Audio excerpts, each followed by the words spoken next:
Shall we begin?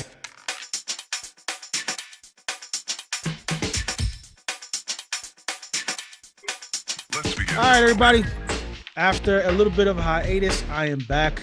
Been off for about a month. I needed to take a mental break, but no better way to come back to the Frankly Francisco podcast with my first interview in a month with Miss Jalesa Carrol. How we doing, Jalesa? We haven't spoken in almost a year. How things have been? Things have been good, and I know it's been a lot has happened in 2022. It's just like stuff just took off.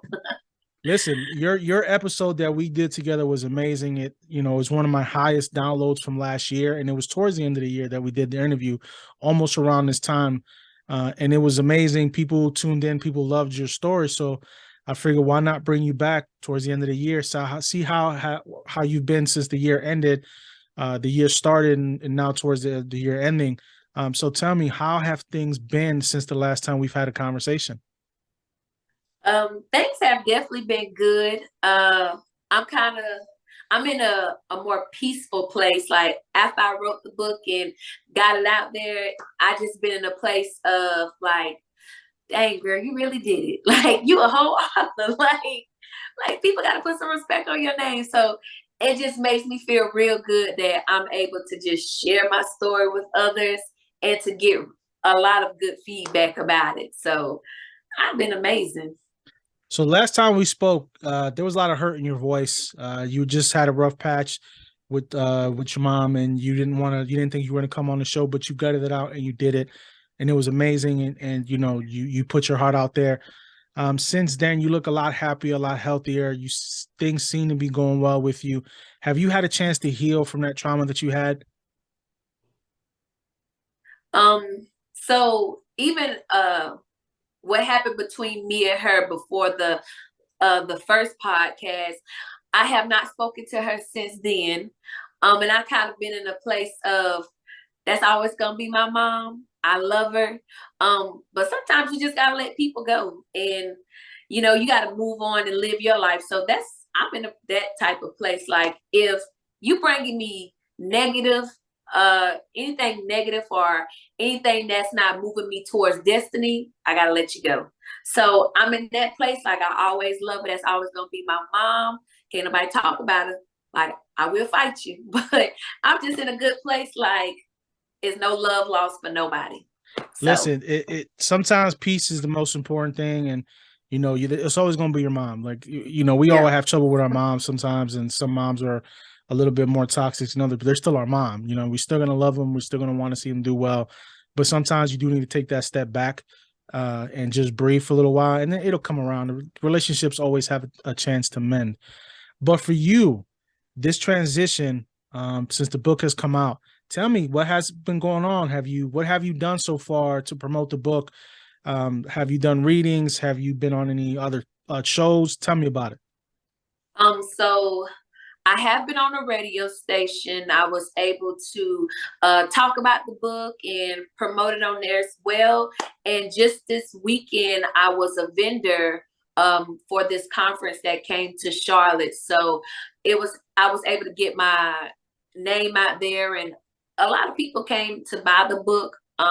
So those are probably the only things I have done so far. But as far as like marketing, me just putting it out on my social media, Instagram, Facebook, definitely has gotten a lot of reviews and feedback. And I almost forgot, I did go home to Georgia and do an event for one of my close friends in high school. She invited me to be a speaker, and I was able to sell books too. Nice. Look at you making some moves. Yeah. So tell me about that experience on the radio show. How did that work for you? Did they come in? Did they prep you first? How was that experience? Because I've never been on a radio show. This is as close to a radio show that I have. But what is that experience for you like? What was that? What were the steps for you for that to happen? So we got on like 5 minutes before the radio station happened. He just was saying like, I'm gonna just ask you questions about the book. We're gonna take questions from the audience. So really, it was probably questions that he might have written down, but the answers was just coming off the dome for me. And doing that is definitely, a lot of people saw how much wisdom I had. So by me just being able to speak freely, a lot of people gave me feedback on that. It was just like, man, you could tell like she has grown and she has so much wisdom that I'm also helping older women who might have dealt with the trauma and never really healed from it. So that was a blessing to have that experience as well. So how did you get a chance to set up as a vendor at one of these events? Did they reach out to you? Did you reach out to them? How did that happen for you where you can get more exposure for your book? So I have been following the host for like a year or two, and she had put up the information about a conference, which I really wanted to attend. And then she said something about they was gonna have first time vendors. So I was like, this is an opportunity that I need to move in. So our email reached out. They just asked me information about the items I'll be selling. And then they just wanted me to just give them information, and that's how I was able to do it, pay the fee, and the rest was history, and I was able to be a vendor. So I see you got some merch now, huh? Last time we talked, I didn't see you with the shirt. Now you got your shirts all out. Show everybody the shirts. Yes. Yep. Got Show my, the shirts. and she never gave up. Yes. Books. Got the books out. So it's Got all the books out. so people can buy it online and hard copy as well. It's, I'd rather them buy it through me so I can have it signed, but it is out on Amazon, Barnes and Nobles, Books A Million, Target's website. So it's everywhere. I didn't know, but it's everywhere. So how has this impacted people for you? What do you have any stories of people telling you how your book has helped them with some of the things they went through in their life? Has there been any impactful stories that have touched you to say, man, this was really worth me doing this? I had a couple young ladies tell me, like, after reading my book, they realized yes, you might see a pretty girl, but I also went through some stuff. So it was just like them seeing like, man, she's no different from me. And to see that she overcame something that was really meant to like kill her, makes them feel like, man, like I have a new outlook on stuff now. It's like I don't have to be bound by my situations, that I really can get through anything, even though it might be tough and stuff gonna constantly happen. But man, if I just keep the faith, if I keep trusting God, anything is possible. And just to know that I have a sister who went through the same thing is just amazing, that I can have somebody to talk to and relate to. So that's some feedback I got back. And a lot of people look at me differently now because they didn't know my story. So what do you mean different? That you look at you in a more positive light, or they look at you as, well, we just didn't know? Like, they look at me like, man, I would have never known she went through any of that because of how I carried myself. Just how I didn't walk around looking defeated all the time. Like, sometimes like you could hear it in my voice, like, you know, stuff bothering me, but you would never know what, because it's just how I just walked around, like with my head held high, my shoulders back. Like, I just never let my posture go like sluggish. I just always kept myself up. I'll keep you guessing. That's just how I carried myself. Listen, some people can't handle the trauma they've been through in their life, and it breaks them. It absolutely breaks them. But you've managed to buck that trend, and you've managed to stay positive through everything you've done. You've built something for yourself. You're already, you've been on a radio show. You've already been a vendor selling your books. You're doing big things. You got merchant. You're selling. You are turning a negative into a positive, and I think that story is what impacts people. I think that's the biggest thing that you can do, is having an impact on somebody's life. Some of these people don't know how to deal with that trauma. They don't know how to handle that. They internalize it. And when they internalize it, it destroys them at the end of the day. But you figured out a way to put it all on pen and paper and put it out to the world. And look at you now. A year later, you're happy, you're healthy, things are going in a positive direction. You should be proud of yourself. This is an amazing accomplishment that you've done. Yeah, definitely. It's what I tell people is the process definitely was tough writing the book, because it's you realize a lot of stuff that you was bottling in that honestly writing the book, I probably did lose a lot of pounds. I probably was like an emotional wreck. But then once I like got the story out there, I can't do nothing but smile now, because it's just like, man, I did it. Like, I had so much stuff against me writing it, but to see me now was like, it was all worth it.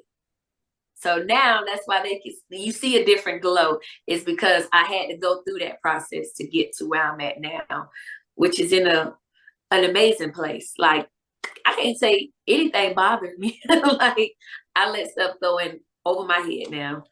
Now, with the new lease on life, a new positivity you have from releasing this book and getting all that emotion out, what's your muse now? What do you have? I know you want to write again. I know there's other stuff you want to put out there, but how do you find that muse? How do you find what's going to trigger you for you to write? Because you don't want it to be something that's going to make you depressed. You don't want it to be repressive memories.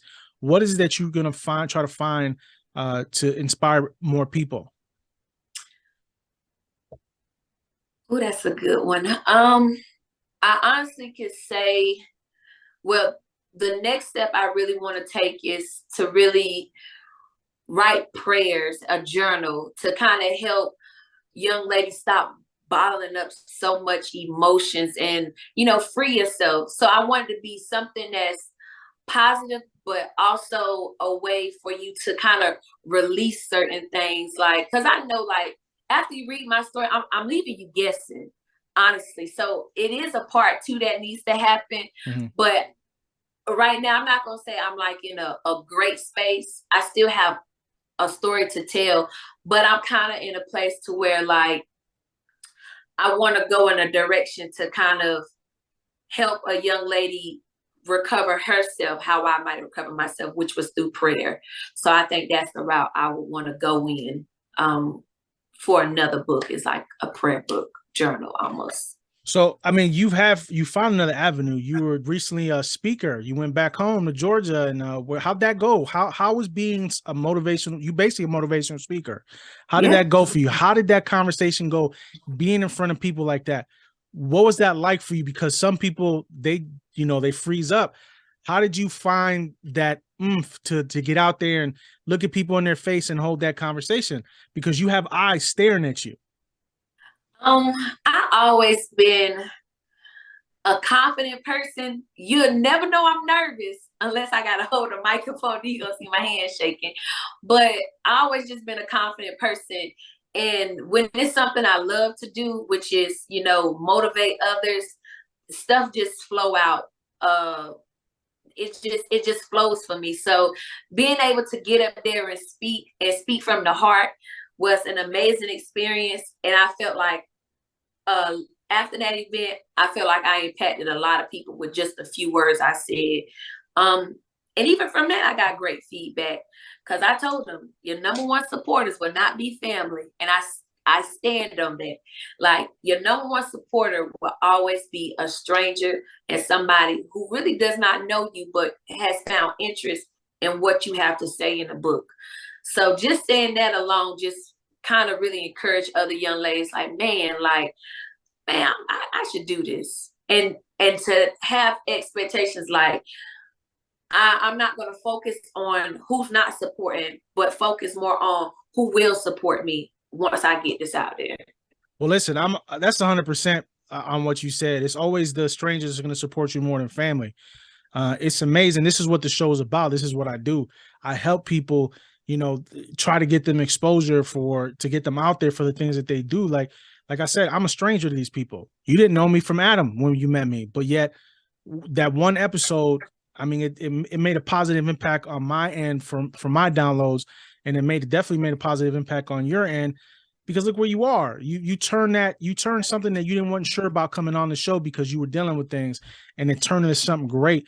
I mean, and that's something you should be very, very proud of. And it just makes me want to continue doing what I'm doing, because listen, it's people like you that make this show worth doing, because I'm hearing stories from you. I'm hearing things of the things you're accomplishing, and now you're starting, and it's beautiful, because I'm like, listen, man, this girl was on my show. You know what I mean?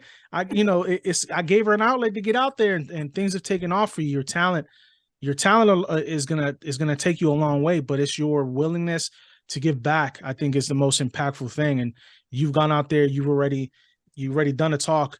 You're already mentoring kids as it is already. Long term for you, what is the ultimate goal for this? Do you want to write full time? Are you wanting to be a full time speaker, motivational speaker, and travel? Talk at women's rights.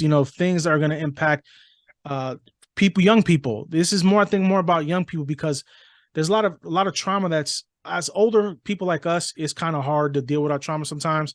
Like, I'm 43. Like, I got trauma that it's going to be with me the rest of my life, no matter how much I try to impact it. But if you can catch kids early, before that stuff gets deep seated, it'll be easier for them to deal with. Because I'm a hardhead when it comes to with my trauma. I know I have it, and I know I have to deal with it at some point, and I try to deal with it. But I'm at that space where I just I try to bury it as deep as I can bury it and forget about it. And I know that's not good. But doing this podcast helps with that. Doing this, like having conversations right now about trauma, it helps me deal with some of the stuff that I've gone through when I was younger. But for you, what is the long-term goal for this? What are your plans? What do you want to do? I definitely want to be a voice for the youth, to let them know that there's somebody who can relate as well as listen to you and give you good advice. So I definitely see myself being a mentor, having speaking engagements. I definitely want to open up a nonprofit to where I can have little group sessions with young girls, young boys, because I don't just want to reach girls. I also want to reach boys as well. But definitely just be that person somebody can look up to and be like, man, if she did it, I could do it. Because that's really my main goal, is for people to look at me and say, man, if she went through a mom on drugs, losing a dad at a young age, being sexually molested, having suicide thoughts, like if she could do it, I could do it. So definitely just being that voice for the youth and letting them know, like, man, I'm gonna stick beside you. What's that said? That's mine. I'm gonna stick beside them. So like you, I lost my dad when I was 11. So I had to grow up very, very quickly. I lost him to, he OD'd. So I lost my dad when I was young to drug. He was my anti-drug. He was one of the reasons why I really don't do anything. I don't smoke. I barely drink. I don't do any hard drugs, is because of that. That had such an impact on me growing up, and I had to grow up fast. My childhood went in a blink of an eye after my dad died. So I know where you're coming from that, and I feel that. And I get it, because it impacts you, because now you're growing up in a household with our father, and you can have a lot of male figures in your life, but it's not the same thing as having your father there. There's a difference. You know what I mean? So, I'm very, very happy that my children are growing up with me in the house. I got 3 teenagers, which, trust me, is a pain all to itself. But I get the impact, and I get how it can affect somebody. I could have went the other way. Instead, I stayed motivated. I stayed hungry. Now, were there times where I was lazy and didn't want to do anything and thought life wasn't worth living? Yes, I've had those thoughts. Mental health is a very important topic and a very important issue. And some people just don't know how to deal with that. But I learned how to get through it. And it just the trauma made me stronger in a way. It didn't turn me into a victim. And I don't think it turned you into a victim either. It turns you into a survivor, and it made you tougher. But you had to find a way to spill it all out. You know what I mean? Because it could have broke you at some point if you didn't. And I think this book directly impacts that for you. And I think it's brilliant that it's found a way for you to be positive in life now. Yeah,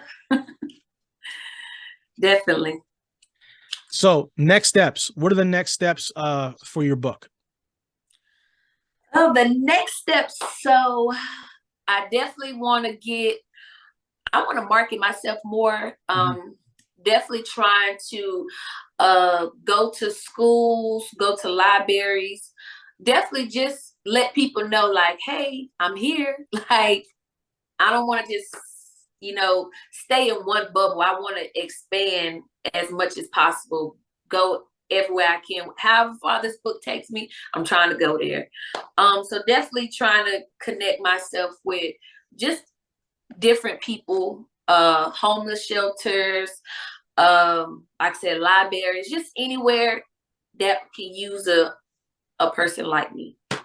So how do you balance all this? Because I know you have a regular job, Then you got to do the promoting for your book. And then you got to try to make time for you to, if you're going to do a book reading or you're going to set up as a vendor, how do you find it? Where's the balance coming from?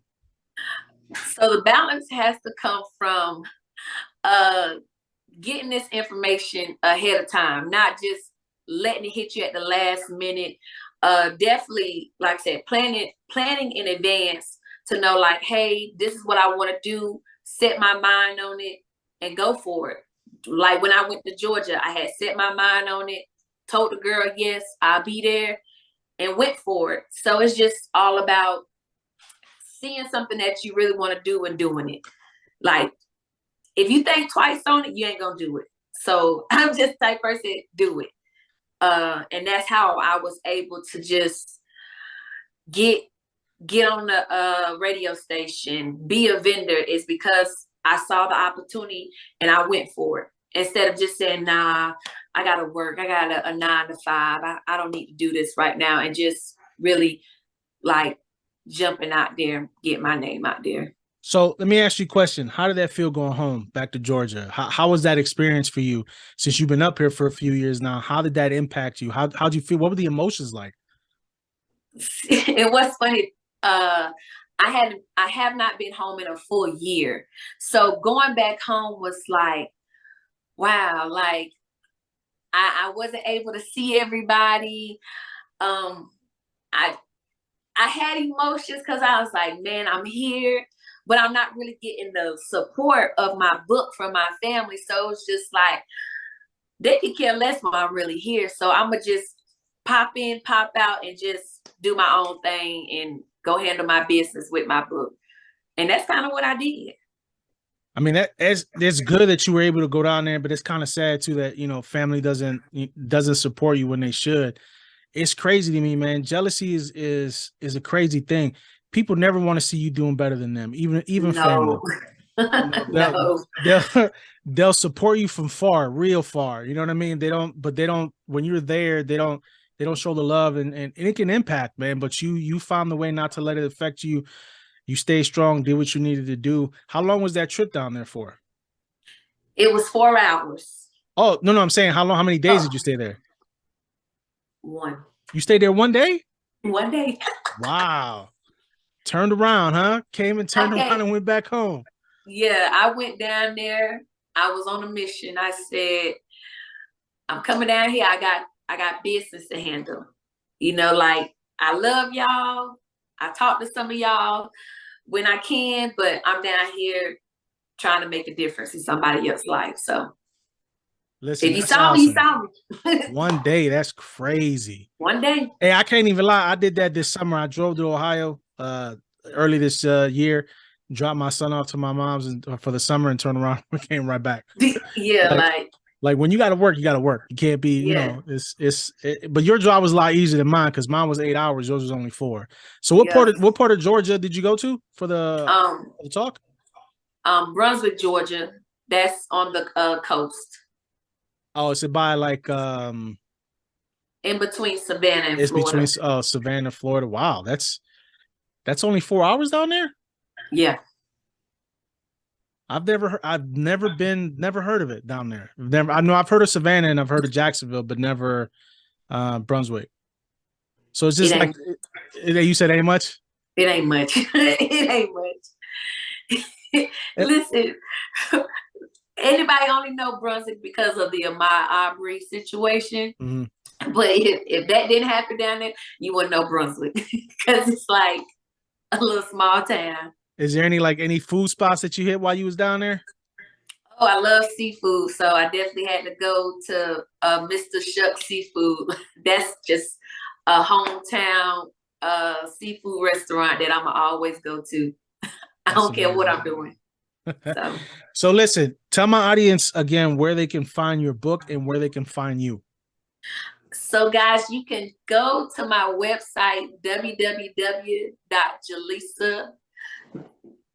JALESA CARROLL.com. That's where you can publish the book, or you can message me on Facebook at Jalesa J. Carrol or Instagram at Jalesa Carrol. So feel free to message me and Listen, I got plenty of books. Plenty. We ain't running out no time soon. So are you hand autographing these books for everybody that buys them? Yeah. That takes a lot. So Yeah. are you pre-signing these books, or you do it when they get ordered? When they get ordered. Soon as you order them and I see your name, I sign it to who the person is, and I might write a little message in there. That's awesome. And yeah. Well, I'm gonna have to get my hands on one of your books. I'm gonna have to get a hand on one of your books so we can read it. Listen, it's fun every time I have you on the show. I love to see your progress. You have been, it's been a great thing to see you progress, because I've been following you on social media and seeing how your spirits have changed, and how well you're doing on your own personal journey that you're on. We'll have to get you back on here another year, see what your progression is then. Hopefully by then you'll have another book out and your journey has grown even faster and steadier. Just continue to grow, continue to be yourself, continue to focus on you, because if you don't focus on you, it's the worst thing you can do. You're more important to yourself than anybody else is to you. Do you understand what I mean? It's one of those things where your self-care should be number one for you at the end of the day. But I'm gonna leave you with what I leave everybody with. No matter what anybody tells you, if you found your purpose, live it. Thanks for tuning in, everybody. We'll talk to you later.